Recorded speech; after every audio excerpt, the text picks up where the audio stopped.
Après la Côte d'Ivoire, le Nigeria ou encore l'Afrique du Sud, Africa 2.0 Connect Série a fait étape à Dakar le 3 juillet 2017 avec pour thématique l'accès au leadership pour les femmes et les jeunes. Ce ne sera pas juste en attendant de trouver un boulot qu'on va faire réussir à développer le continent. Il faut créer un état d'esprit d'entrepreneur. Il faut créer le contexte et le cadre qui donne la chance à ces entrepreneurs d'émerger et de réussir. Dans un pays ou dans un continent où il y a tellement de potentiel, mais tellement peu de chances pour ce potentiel de se réaliser, nous, on a l'impression de contribuer quand même quelque part à ce que ce potentiel se réalise. Et notre ambition à travers les 2.0 Connect Series, c'est de créer ces micro-écosystèmes pour montrer aux dirigeants, pour montrer aux Africains, aux femmes, aux jeunes, moins jeunes, que quand le cadre est propice, le succès n'est pas loin.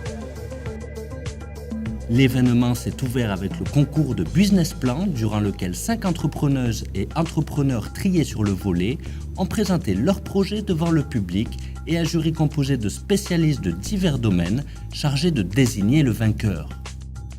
Ce concours organisé par Africa 2.0 constitue une véritable rampe de lancement pour des projets facteurs de développement à l'échelle continentale. En plus du prix spécial de 1 million de francs CFA, le gagnant bénéficiera d'un programme de mentoring disponible pour les finalistes qui leur permettra d'atteindre ses objectifs, mais aussi et surtout d'être mis en relation avec des investisseurs. Ce qui fait l'envie d'entreprendre, c'est les rôles modèles. C'est le succès d'autres Africains ou c'est le succès d'autres entrepreneurs qui fait que d'autres aient envie d'entreprendre. Et ça permet aussi aux entrepreneurs d'être en contact avec des gens qui ont une certaine expérience, etc. Donc le mentoring, c'est très important pour nous. Les projets présentés tournaient autour de plusieurs secteurs d'activité comme l'agriculture, les nouvelles technologies ou encore la mode. Je m'appelle Jaina Badjou et mon projet, c'est le sel d'or. C'est le sel aux 18 épices. C'est une alternative pour ceux qui veulent remplacer la consommation des bouillons. Ce projet, il consiste à pouvoir envoyer de l'Internet par la lumière, juste par la modulation que nous effectuons avec un module qui permet en fait à une lampe LED de pouvoir ouvrir une bande passante et transmettre des données, de la data, des images et de l'Internet très haut débit. Je m'appelle Mariam Diédhiou, Madame Sané, je suis styliste costumière. Je suis sortie des ateliers Lady de Madame Oumoussi en 2001. Là, j'ai 15 ans, plus de 15 ans d'expérience. Je fais des défilés au Sénégal, en France, je fais des expos. En même temps, je fais de l'humanitaire. Je m'appelle Madame Dem Aïssatou. Je représente le projet 100% Afrique, qui est un projet de supermarché qui commercialise que des produits locaux. L'objectif est de mettre en avant les femmes et les jeunes, rares dans le domaine de l'entreprise et qui pourtant constituent la majeure partie de la population du continent. Il y a une réalité aujourd'hui, c'est que si vous prenez les femmes et les jeunes, c'est 80% de la population. Mais ce n'est pas 80% du leadership. Et par contre, c'est 80% des consommateurs. C'est 80% des votants. Il y a quelque chose à faire.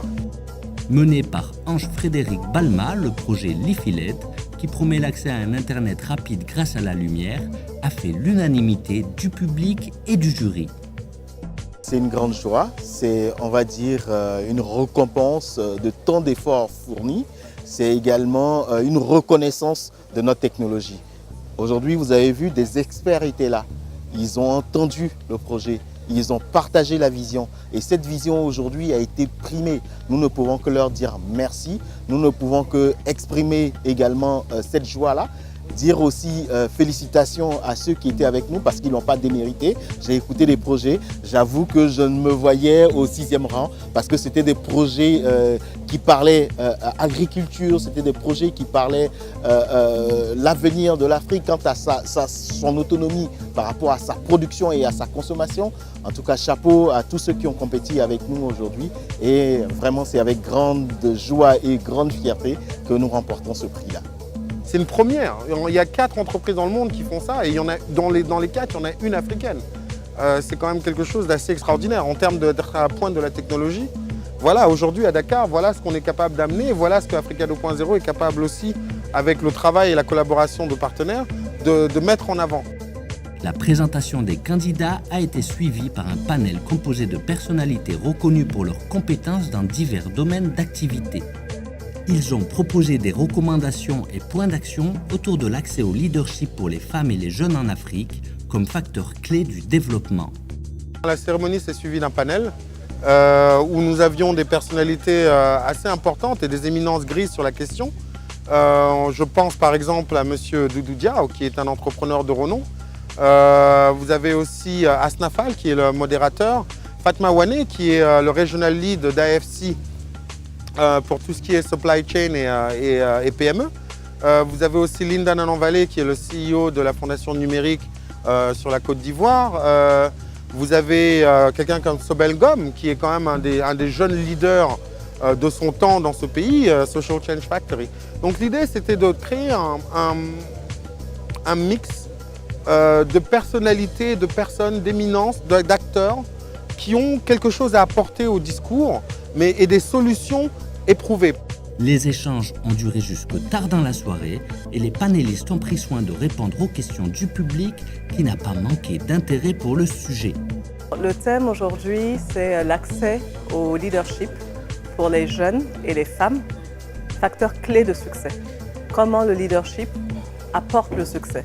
Alors c'était vraiment l'occasion de partager nos expériences sur ce qui nous a apporté ce leadership-là. Comment on pense avoir acquis ce leadership? Alors on a parlé de développement personnel, on a parlé de développement de la confiance, on a parlé de foi, on a parlé d'usage des TIC, parce qu'il faut dire que les TIC, c'est un domaine dans lequel les limites sont à chaque fois repoussées plus loin. Donc quand on est dans ce domaine, on a le sentiment que les choses sont possibles et qu'on peut faire énormément de choses dans la vie. Et tout ça participe vraiment à cet empowerment. Ce que j'ai retenu, c'est surtout le futur de l'Afrique par rapport au développement, mais à partir de ces deux catégories que sont les jeunes et les femmes, qui constituent la majorité de la population. C'est là le potentiel que l'Afrique a. Et un des jeunes l'a dit, les jeunes et les femmes ne sont pas des problèmes, c'est la solution pour l'Afrique. Et je crois que c'est ça qu'il faut retenir. L'édition dakaroise de l'Africa 2.0 Connect Série fut un véritable succès et les organisateurs préparent déjà les prochaines étapes, notamment en Angola et au Kenya.